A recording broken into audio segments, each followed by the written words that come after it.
Ey oğlum, dünyaya o qədər aludə olma ki, axirəti unudasan. Dünyaya o qədər etinasız olma ki, müftə xorcasına, başqalarına yük olasan. Oğlum, səndən əvvəl atalar öz övladları üçün mal-dövlət toplayırdılar. Amma nə mal-dövlətin özü qaldı, nə də sahibi. Ey oğlum, elə hesab et ki, bu dünyada səni bəzi işlər üçün nökər tutublar, mükafat vədəsini də veriblər. Öz vəzifəni yerinə yetir ki, vaxtında muzdunu ala biləsən. Bu dünyada qoyun kimi yaşama. Qoyunu otarırlar ki, kökəlsin, kökələn kimi də kəsirlər. Dünyanı körpü hesab et. Sən bu körpüdən bir dəfəlik keçməlisən və bir daha oraya qayıtmayacaqsan. Ey oğlum, bil ki, qiyamət günündə Allahın hüzurunda səndən 4 məsələ barəsində soruşulacaq.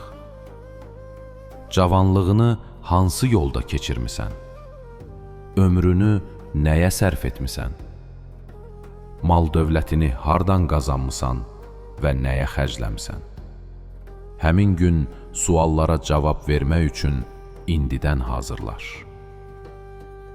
1000 nəfər dostun olsa, yenə azdır. Bircə düşmən qazanmağa da çalışma. Çünki düşmən bircə nəfər olsa da çoxdur.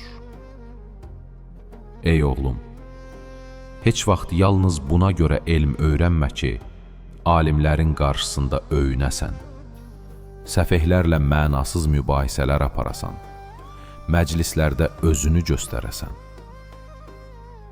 Yetimin malını yemə, yoxsa qiyamət günü rüsvay olarsan və sənə əmr edərlər ki, yetimin malını özünə qaytarasan, amma bunu edə bilməzsən.